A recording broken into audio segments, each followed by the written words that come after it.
ओम शांति। तीसरा विश्व युद्ध, सृष्टि परिवर्तन। पैनिक में लोगों को कैसे शांत करें? पैनिक क्या होता है, कौन समझता है? भाई घबराहट। घबराहट। आज दुनिया में चारों तरफ घबराहट है। उस घबराहट में जैसे कि अफवाह फैला दी गई कि गैस सिलेंडर नहीं है, तेल कम हो गया है। दूसरे देशों को देख करके यहाँ पर भी लोग पैनिक हो गए। नेचुरल है, हो जाते हैं। यहाँ तो चलो ठीक है, हमारे देश की हालत ठीक है, हम पैनिक नहीं हो रहे इतना। बाकी अभी भी इस समय भी न्यूज़ जो आ रही है वो पूरा भारत में बहुत लोग पैनिक हो रहे हैं, क्योंकि तीसरा विश्व युद्ध हमें दिखाई दे रहा है और उसकी घबराहट हर देश महसूस कर रहा है। हर देश के प्राइम मिनिस्टर्स ने, वहाँ के जो राज्य सरकारों को संभालने वाले हैं, उन्होंने अपनी अपनी जो एडवाइजरी जारी की हैं, उनको सुनकर भी लगता है कि उन पर कितना असर हुआ है। जहाँ बहुत जो गरीब देश हैं उनके पास तेल है ही नहीं, बंद कर दिए पेट्रोल पंप। तेल है ही नहीं, पेट्रोल पंप बंद कर दिए। क्या करेंगे? वहां की सारी व्यवस्था ठप हो गई। अब आप सोचिए कि एक तेल ही ना हो, यातायात के साधन ही ना हो, आपका क्या हाल होगा? ये सुन करके लोग पैनिक हो गए और लोगों ने, जो न्यूज़ आ रही है कि इतने सारे गैस के सिलेंडर भरवा भरवा के रखते जा रहे हैं एडवांस में, पता नहीं कब क्या हो जाए।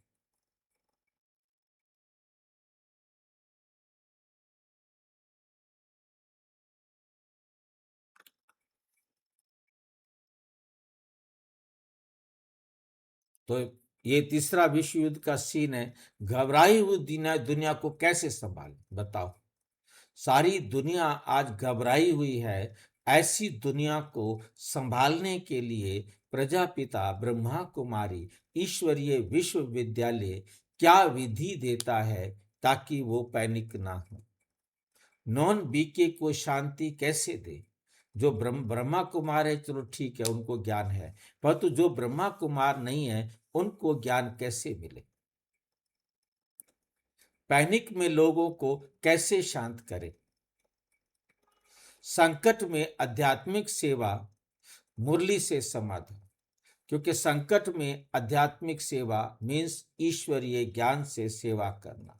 जो परमात्मा ने आकर सारी समस्याओं का समाधान बताया है, वो हम उन सबको बताएं तो वे भी इस समाधान से अपने आप को हर समय इस समस्या से मुक्त कर सकते हैं। यदि वो इसे ध्यान से सुनेंगे तो उनको कभी भी पैनिक नहीं होगा, कभी भी वो घबराएंगे नहीं। डिस्क्लेमर है, ये वीडियो आध्यात्मिक अध्ययन और चिंतन के उद्देश्य से प्रस्तुत किया गया है। इसमें व्यक्त विचार ब्रह्मा कुमारी शिक्षाओं, मुरली बिंदुओं तथा वक्ता की आध्यात्मिक समझ पर आधारित है। इस वीडियो का उद्देश्य किसी भी प्रकार की भय उत्पन्न करने वाली भविष्यवाणी करना नहीं है। ये चर्चा केवल इस दृष्टिकोण से की गई है कि यदि दुनिया में भय या घबराहट की स्थिति उत्पन्न हो तो आध्यात्मिक दृष्टि से हम दूसरों को मानसिक शांति और साहस कैसे दे सकते हैं। साहस कैसे दे सकते हैं। नॉन बीके को घबराहट से कैसे बचाएं? आज का हमारा विषय है, जो दुनिया में सभी भाई बहनें हैं जो ब्रह्मा कुमारी संस्था से नहीं जुड़े हैं, उनको कैसे इस घबराहट से बचाएं।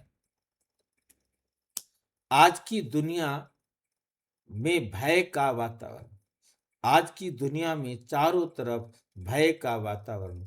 हम बहुत शांत बैठे हैं भारत की धरती पर। आप समझ सकते हैं ईरान की हालत, यूक्रेन की हालत, और जो जो देशों पर घर बैठे जिनके साइड में आके बम पड़ता है और उनका घर तबाह हो जाता है।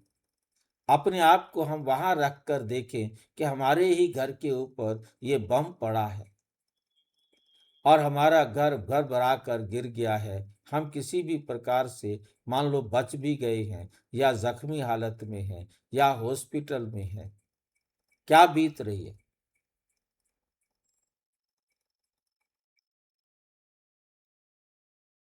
ऐसी अवस्था में उनको क्या समझाया जाए, कैसे उनको ज्ञान समझ में आए, कैसे वो इस प्रकार के दुख से अपने आप को उबार सके।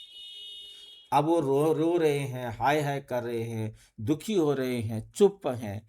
जो भी आप देख सकते हैं, उनकी अवस्था को समझे और उनको क्या समझाएं, परमात्मा क्या बताए उनको, कि परमात्मा क्या कहते हैं उनके लिए। आज हम इस बात को समझने का प्रयास करेंगे। आज दुनिया में भय और असुरक्षा की भावना तेजी से बढ़ती जा रही है। लोग चिंतित हैं, प्राकृतिक आपदाओं से, युद्ध और आर्थिक संकट से। या तो प्राकृतिक आपदाएं आ जाती हैं, बाढ़ आ जाती है, भूकंप आ जाता है, या युद्ध है जो चारों तरफ आज हम देख रहे हैं। आर्थिक संकट है, पैसे क्या करेंगे हम। अभी जो मैं देख रहा था कि जो जितने भी हमारे डाटा का केबल्स हैं, जैसे हमारे घर बिजली आती है तो बिजली तो हमारी तार से आ जाती है ना, परंतु ये डाटा जो है ये आता है हमारे पास, समुद्रों में केबल्स बिछी हुई हैं, समुद्र में तारें डाली गई हैं नीचे, और वहां से ये डाटा हमारे तक आता है। अब आप सोचिए, समुद्र में केबल डाली गई है, कितनी नीचे केबल डाली गई होंगी कि जहां से ऊपर जहाज भी घूमते रहे, परंतु वो केबल नीचे नीचे आती है। एक बार अभी जो है ना हमारा इंटरनेट बंद हुआ था, तो मैंने उनको कहा, बोले जी जब तक समुद्र से कनेक्शन नहीं मिलेगा तब तक हम आपको इंटरनेट नहीं दे सकते।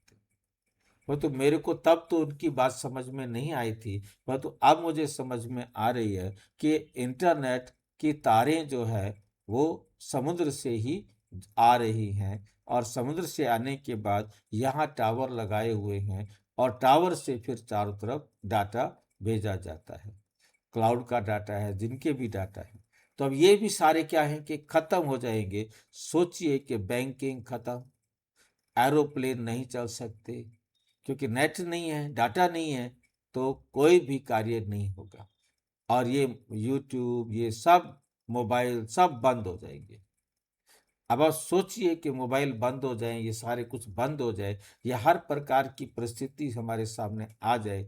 अब ऐसी अवस्था में क्या करेंगे, मौत सामने खड़ी है। फिर इससे इस सीन पर क्या आएगा कि मौत हमारे सामने खड़ी है। ये सब सीन अभी खुलने हैं, परंतु इससे कोई घबराने की बात नहीं। कैसे घबराने की बात नहीं है, इसको हमें, बीमारियां हैं, भविष्य में अनिश्चितता है, क्या होगा हमारे साथ कुछ नहीं पता, से ऐसी परिस्थितियों में बहुत से लोग घबराने लगते हैं। अब घबराने घबराने के कारण हार्ट अटैक भी हो सकता है, हार्ट फेल भी हो सकता है, बेहोश भी हो सकते हैं, कोमा में भी जा सकते हैं, क्या क्या हो सकता है। इसलिए ये प्रश्न बहुत ही महत्वपूर्ण है। यदि लोग घबरा रहे हों तो एक राजयोगी क्या करे।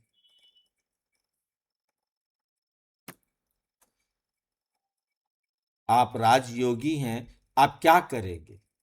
सबसे पहले स्वयं स्थिर बनना है। इस लाइन को कौन समझा सकता है।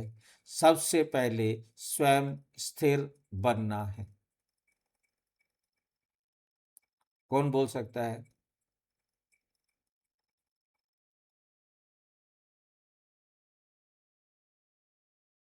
खुद को आत्मा समझना है भाई जी। स्थिर बनने की बात कही है। मैं अजर अमर अविनाशी आत्मा। भाई सब जी, मन बुद्धि संस्कार को बाबा की श्रीमत पर रखना। सबसे पहले स्वयं को आत्मा समझना और आत्मा अनुभव करना। मैं समझने में क्या है कि ये मेरा शरीर है, मैं इस शरीर को चलाने वाली आत्मा हूं। यह है आत्मा समझना। फिर आत्मा की सूक्ष्म शक्तियों को जानना, फिर अनुभव करना कि मैं आत्मा हूं, मैं ये शरीर नहीं हूं। मैं अजर अमर अविनाशी आत्मा हूं। ये शरीर तो विनाशी है, ये शरीर तो विनाशी है। मैं आत्मा एक शरीर छोड़ूंगा।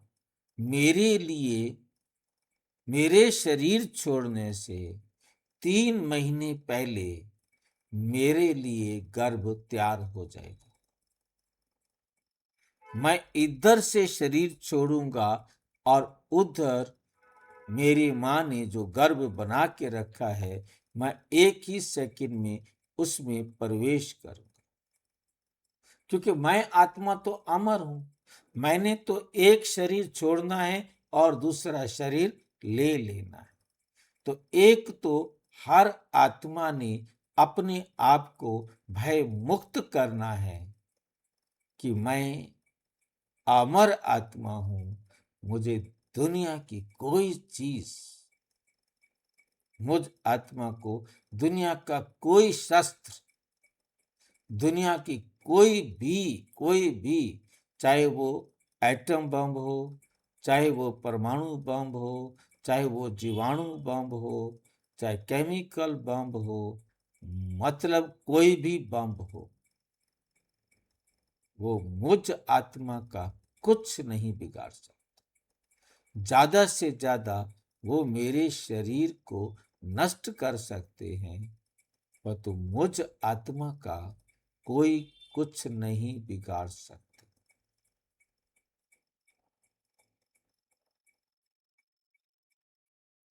सहज है या मुश्किल है? भय मुक्त। मेरे सामने दो ही अवस्थाएं हैं। मेरा ये शरीर छूटता है, या तो मैं परमात्मा के साथ परम धाम जाऊंगा, और या मेरे यहाँ पर शरीर तैयार होगा। मैं एक शरीर छोड़ूंगा, दूसरा शरीर लूंगा माँ के गर्भ में। मेरे लिए शरीर बन रहा था, अब उसकी प्रोसेस और तेज हो।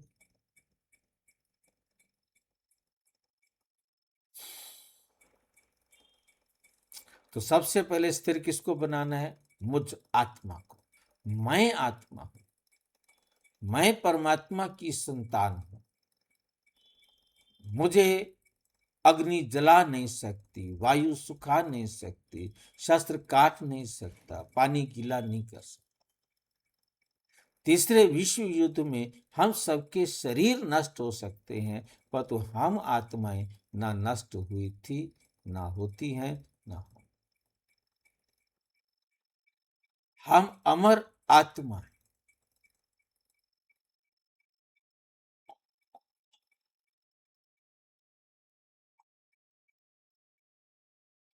तो पहला जब पाठ सभी याद होगा, यदि हम स्वयं ही चिंतित होंगे तो दूसरे को शांति नहीं दे पाएंगे। जब हमने अपने आप को समझ रखा है कि मैं अमर आत्मा हूं, मेरा कोई नुकसान नहीं हो सकता, अब मुझे बॉम्ब्स गिरने का कोई डर होगा, मेरे घर टूटने का कोई डर होगा?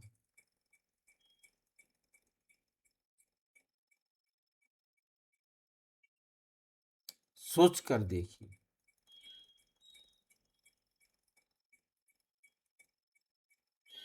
बहुत अच्छी तरह बुद्धि के अंदर ये बात हमें समझा देनी।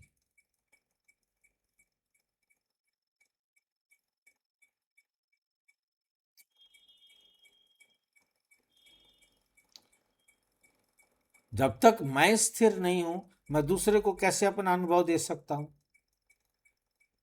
तो पहले मैंने अनुभवी बनना है, फिर अनुभव मैंने सबके साथ शेयर करना है। इसलिए पहला कदम है स्वयं को स्थिर बनाना, आत्मा समझकर स्वयं की अवस्था न्यारी और प्यारी बनाना।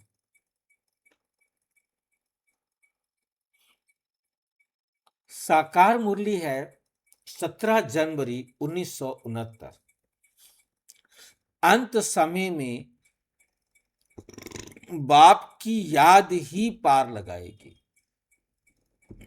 अंत समय बाप की याद ही पार लगाएगी।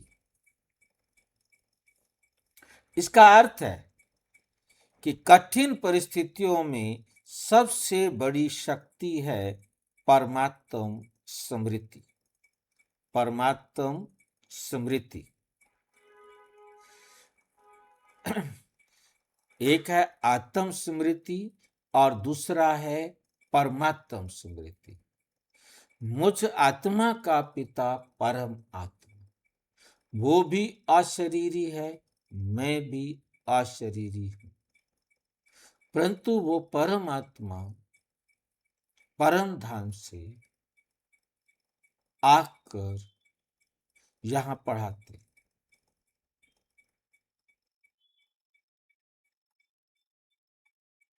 ठीक है, आप परमात्मा से आप पढ़ना चाहते हैं सारी आत्माओं को, सभी धर्मों की आत्माओं को निमंत्रण है कि यदि आप खुदा से पढ़ना चाहते हो,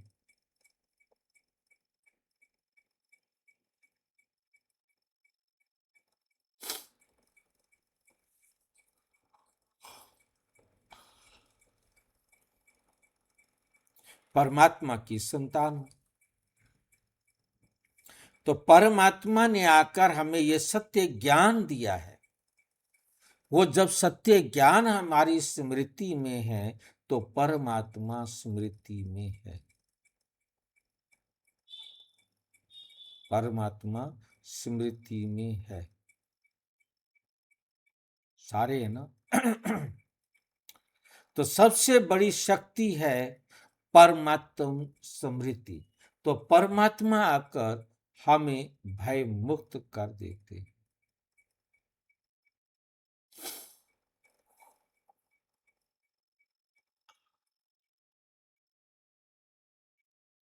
परिस्थितियों में सबसे बड़ी शक्ति है परमात्म स्मृति, क्योंकि परमात्मा की याद सबसे बड़ी ताकत है। परमात्मा की याद से हमें एक बात समझ में आती है, मैं अमर आत्मा हूं।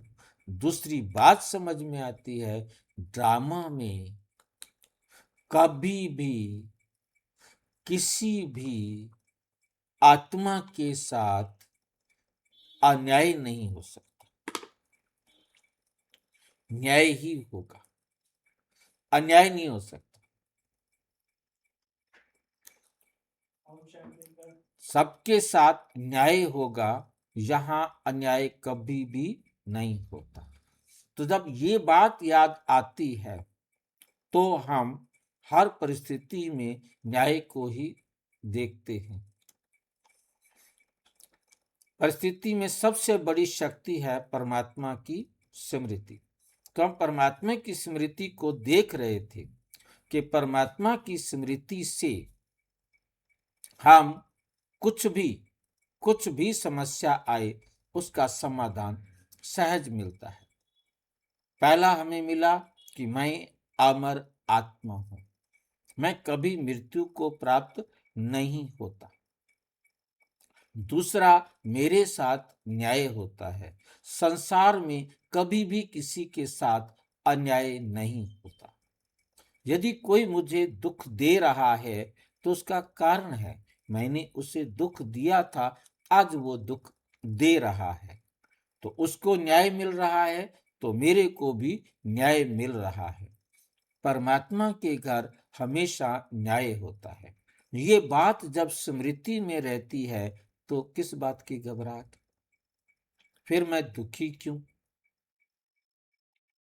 अन्याय हो तो दुख हो। तीसरी बात, परमात्मा ने समझाया, जो कुछ भी आप इन आंखों से देख रहे हो, ये सब नाशवान है। ये सब नाशवान है, किसी भी समय वो नष्ट हो जाएगा। मेरे साथ उसका क्या संबंध है? क्योंकि उसको समझने के लिए परमात्मा ने समझाया कि अपने आप को अनुभव करो कि मैं आत्मा एक्टर हूं। मैं आत्मा एक्टर हूं। मैं आत्मा जो कुछ भी कर रही हूं, मैं आत्मा जो कुछ भी कर रही हूं, ये मेरा पार्ट है। और ये संसार के जितने भी साधन हैं, ये मुझे प्रदान करना मेरे पार्ट के अनुसार परमात्मा की, डायरेक्टर की ड्यूटी है। उसने इस संसार में ऐसी व्यवस्था बनाई हुई है, जिस समय मुझे जिस चीज का उपयोग करना है वो मेरे पास आएगी। जिसको मैं अभी उपयोग कर रहा हूं, उसको किसी और ने उपयोग करना है तो मेरे से उसके पास चली जाएगी। मेरे से उसके पास चली जाएगी। बहुत अच्छी तरह से समझना है। मैं एक एक्टर हूं, ये मेरा कुछ नहीं है। मुझे तो नाटक करना है, मैं नाटक कर रहा हूं। जैसा कर्म कर रहा हूं वो मुझे मिलेगा। इसी को ही न्याय कहा जाता है। मैंने जो दिया हुआ है वो मुझे मिल रहा है, जो मैंने लिया हुआ है वो मैं दे रहा हूं। जो कुछ भी हो रहा है वो एक्यूरेट हो रहा है। होनी होकर रहे, अनहोनी ना होए। अनहोनी कभी भी नहीं होती। आपको लगता है कि कोई अनहोनी हुई है तो मेरा नंबर सामने आप नीचे देख रहे हैं, व्हाट्सएप नंबर दिखाई दे रहा है, तो मेरे पास पूछ सकते हैं। मैं आपको स्पष्ट बत कर सकता हूं, कभी भी अनहोनी होती नहीं। इसीलिए लिखा गया, जो हुआ अच्छा हुआ, जो हो रहा है अच्छा हो रहा है, और जो होगा अच्छा होगा। ये परमात्मा ने आके समझाया। जब हुआ अच्छा, हो रहा है अच्छा, होगा अच्छा, फिर मैं क्यों परेशान हूं? फिर मैं क्यों पैनिक में आ रहा हूं? बहुत अच्छी तरह से समझना है। शांति का दान देना है। अब हमने कैसे उनको शांति का दान देना है? राजयोगी की सबसे बड़ी सेवा है शांति का दान। जब हमारा मन शांत होता है तो उसका प्रभाव दूसरों पर भी पड़ता है। दूसरों पर भी पड़ता है।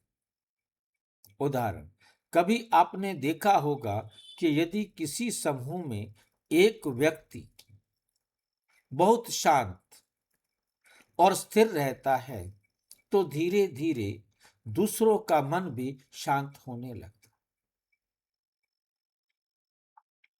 पहले मुझे अपने आप को शांत करना है। मुझे परमात्म ज्ञान समझ में आ गया है।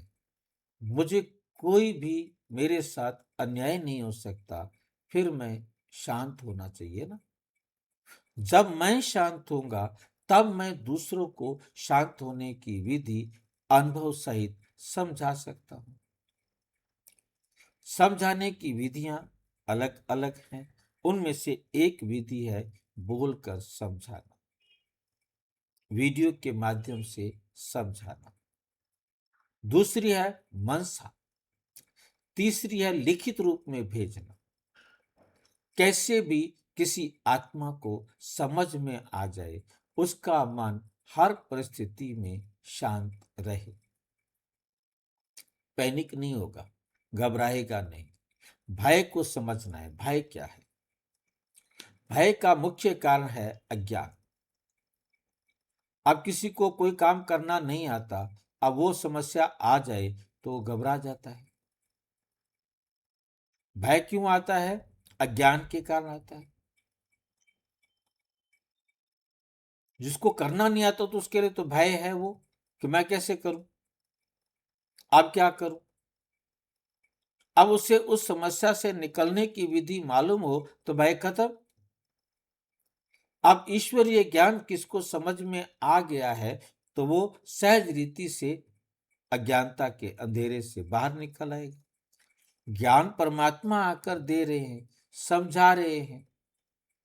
तो भविष्य की चिंता, जैसे अभी हमने अभी चर्चा की कि जो हुआ अच्छा हुआ, गीता में सारे पढ़ते हैं, जो हो रहा है अच्छा हो रहा है, और जो होगा अच्छा होगा। परंतु जब अच्छा हुआ तो क्यों दुखी? अच्छा हो रहा है तो फिर बताओ क्यों परेशान? चिंता किस बात की है?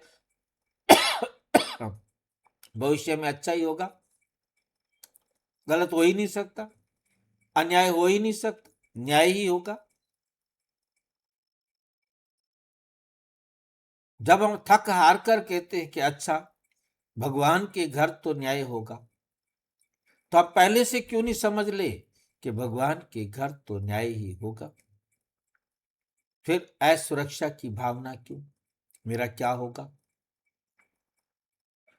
जब मनुष्यों को सही समझ मिलती है तो उसका भय कम क्या खत्म हो जाता है।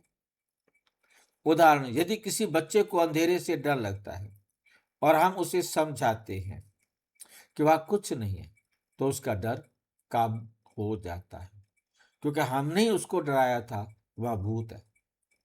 अब वो बेचारा डरता है अंधेरे से। अब उसको हमने अंधेरे से बाहर निकाल दे।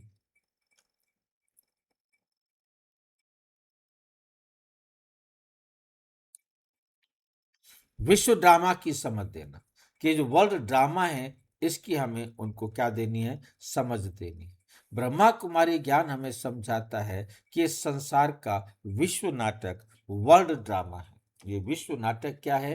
पूरे वर्ल्ड का, पूरे वर्ल्ड में पूरा यूनिवर्स आता है। पूरे वर्ल्ड में क्या आता है? पूरा यूनिवर्स आता है। तो हमें बहुत अच्छी तरह से समझना है कि पूरे वर्ल्ड का ड्रामा ये जो है ना इस समय चल रहा है। पूरे वर्ल्ड के ड्रामा को बहुत शॉर्ट में हम आपको समझाने का प्रयास करेंगे। पूरा वर्ल्ड का जो ड्रामा है वो 5000 साल का है। ठीक 5000 साल बाद हूबहू ये ड्रामा ही रिपीट होता है। ये ड्रामा रिपीट होता है। इसी धरती पर स्वर्ग था, वही धीरे धीरे गिरते त्रेता बना, वही गिरते गिरते द्वापुर में, फिर वही कलयुग बन गया, नरक बन गया। अब हम इस संगम पर खड़े हैं। अब परमात्मा आकर हम सारे संसार की आत्माओं को सत्य ज्ञान दे रहे हैं। अब सारी आत्माएं परम धाम से लगभग नीचे आ चुकी और सारी दुनिया आज तमो प्रधान पतित बन गई है। ऐसे समय पर परम पिता परमात्मा आकर हम सारे संसार की आत्माओं को पढ़ाते हैं, ज्ञान देते हैं। सत्य ज्ञान इस समय दिया जा रहा है। सत्य ज्ञान इस समय दिया जा रहा है। और जो ज्ञान को लेंगे सारी आत्माएं ज्ञान लेने के बाद परम धाम चली जाएंगी। फिर परम धाम से आकर इस संसार में अपना पार्ट बजाने का काम शुरू करेंगे। तो 100% प्योर आत्माएं पहले आती हैं, फिर 90 वाली, फिर 80 वाली, फिर 70 वाली, फिर 60 वाली, फिर 40 वाली, फिर 30 वाली, ऐसे धीरे धीरे आत्माएं आती जाती। बात समझ में आई है? तो यहाँ से हम जो लेकर आते हैं, जो हम बांटते हैं, उसको वापस लेके जाना है। जो दूसरों से लेते हैं वो हमने देकर जाना है। जब तक हिसाब बराबर नहीं होगा, इस संसार से मुक्ति नहीं मिल सकती।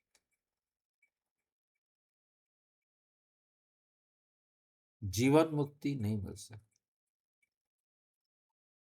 क्योंकि संसार का हिसाब खत्म होगा तभी घर जाएंगे। ठीक है।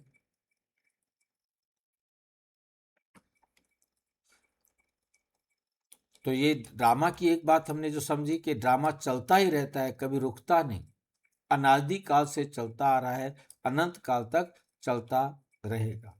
ये अद्भुत रहस्य भी हमको समझ लेना है कि आप यहाँ पहली बार नहीं आए, 5000 साल पहले भी इसी स्थान पर, इसी समय, इसी प्रकार से आए थे। अब आए हैं, 5000 वर्ष पश्चात आते रहेंगे, क्योंकि ये सृष्टि रूपी नाटक की हर 5000 साल बाद हूबहू पुनरावृत्ति होती है। जैसे रात के बाद दिन, दिन के बाद रात, रात के बाद दिन, दिन के बाद रात आता है, इसी प्रकार परमात्मा ने आके समझाया, सतयुग के बाद त्रेता, त्रेता के बाद द्वापर, द्वापर के बाद कलयुग, कलयुग के बाद संगम, फिर सब आत्माएं घर जाती हैं, फिर आती हैं। कोई भी आत्मा इस संसार के चक्र से निकल नहीं सकती। हर आत्मा का पार्ट एक्यूरेट फिक्स है। एक्यूरेट टाइम पर वो आत्मा आकर सबको पावन बनने की विधि सिखाई।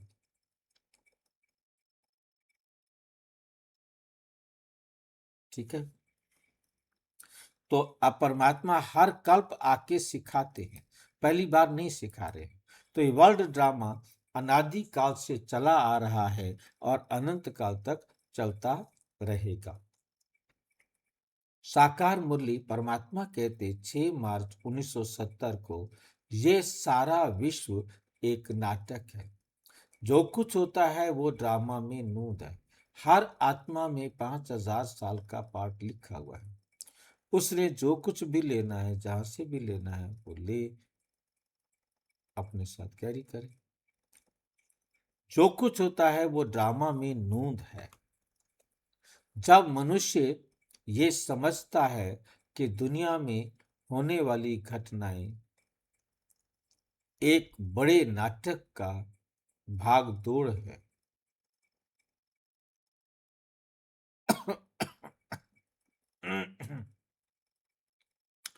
दुनिया में होने वाली घटनाएं एक बड़े नाटक का भाग है, तो उसका भय कम हो जाता है। जब ये समझ में आ जाए तो ये नाटक, हम तो एक्टर हैं, हमें क्यों चिंता। हमें हर हालत में खुश रहना है।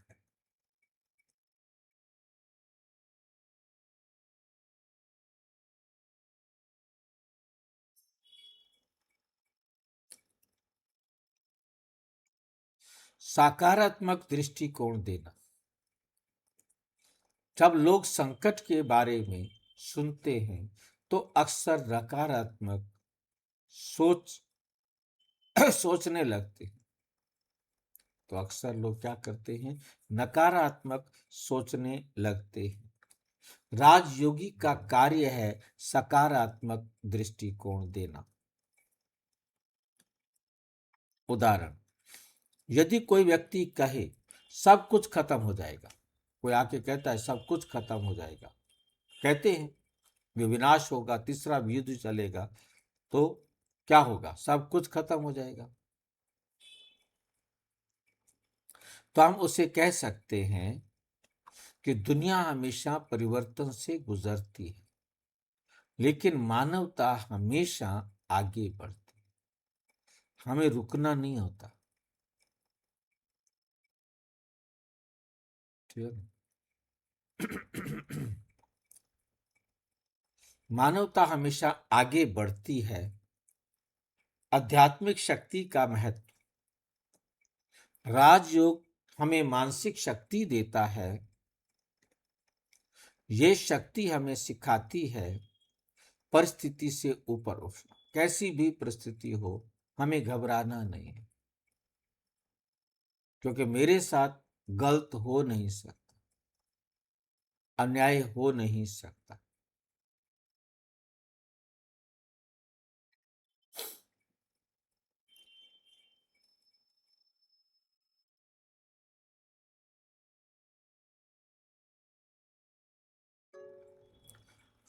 ये शक्ति हमें सिखाती है कि परिस्थिति से ऊपर उठना, मन को स्थिर रखना और दूसरों को भी फिर साहस देना। क्योंकि जब हम अपने आप को स्थिर रखेंगे तब हम दूसरों को भी साहस दे सकेंगे। हम अशांत होंगे तो दूसरे को कैसे सहारा देंगे। साकार मुरली 18 जनवरी 1973। अपने को आत्मा समझ बाप को याद करो, मतलब परमात्म डायरेक्शन पर चलो। अब अंतिम समय आ गया है, अब हमें परमात्मा के डायरेक्शन पर चलना है। किसी भी आत्मा को ना दुख देना है और ना दुख लेना।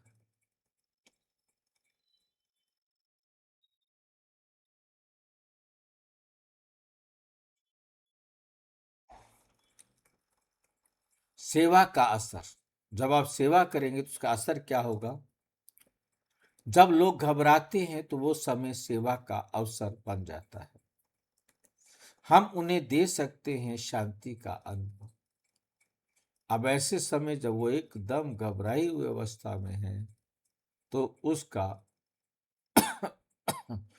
सकारात्मक क्या देना है, मनसा सेवा करनी है, शांति का अनुभव कराना है।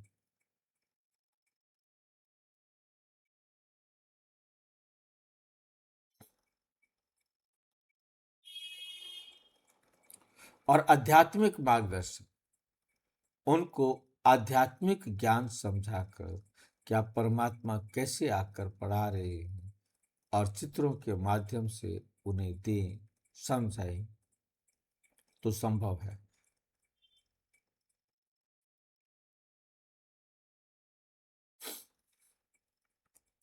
उदाहरण, यदि किसी व्यक्ति का मन बहुत परेशान है तो केवल 5 मिनट का शांत ध्यान भी उसके मन को बहुत हल्का कर सकता है।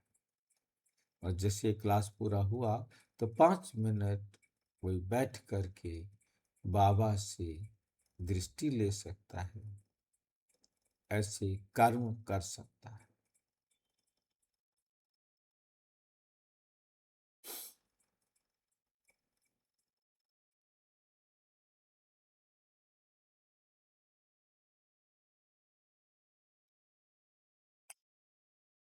भाई जी ये दोबारा बताओ, समझ नहीं। शांत ध्यान भी उसके मन को बहुत हल्का, आप शांत बैठ जाएंगे, आपकी शांति के वाइब्रेशन उस आत्मा के मन को भी बहुत हल्का कर सकता है। मतलब ये मनसा सेवा कर सकते हैं, दूर बैठे आत्माओं को संकल्प की सेवा कर सकते हैं। सरल भाषा में समझाना, नॉन बी के लोगों को ज्ञान समझाने के लिए सरल भाषा का उपयोग करना चाहिए, कठिन क्लिष्ट शब्द यूज नहीं करने चाहिए। उन्हें डराने की बजाय प्रेरित करना चाहिए कि, उदाहरण के लिए हम कह सकते हैं, जीवन में परिस्थितियां बदलती रहती हैं,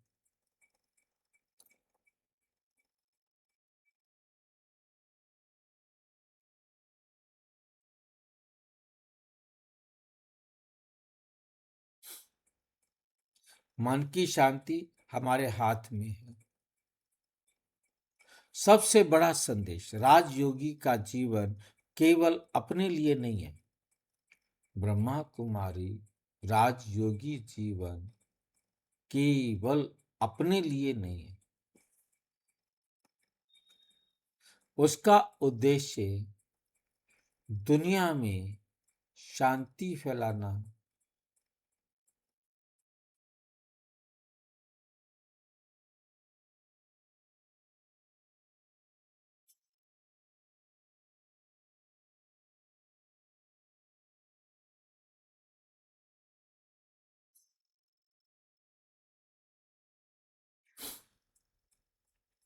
दुनिया में शांति फैलाना किसका उद्देश्य है? हम आत्माओं का।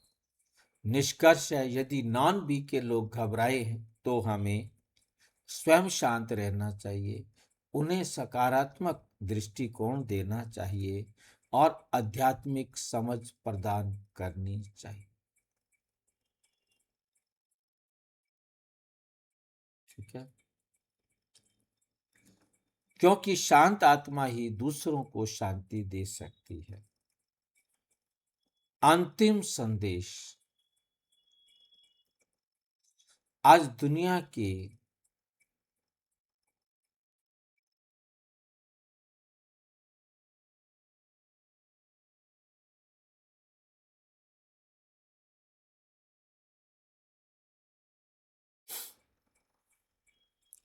आज की दुनिया को केवल तकनीकी समाधान नहीं चाहिए, दुनिया को चाहिए मानसिक शांति, आध्यात्मिक जागृति अथा और सकारात्मक सोच।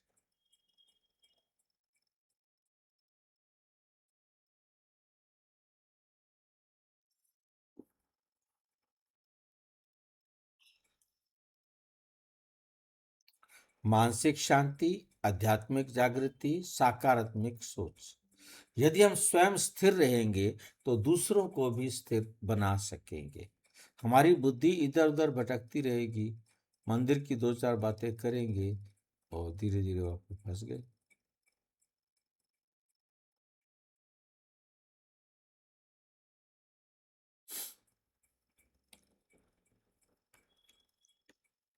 क्योंकि एक दीपक ही हजारों दीपक जला सकता है। अच्छा, ओम शांति। और विस्तार से जानने के लिए प्रजापिता ब्रह्मा कुमारी ईश्वरीय विश्वविद्यालय के किसी भी सेवा केंद्र पर संपर्क करें और यदि कोई प्रश्न है तो 9213106986 पर केवल अराटाई या टेलीग्राम करें। 9650692270 पर केवल व्हाट्सएप करें, फोन नहीं। ओम शांति।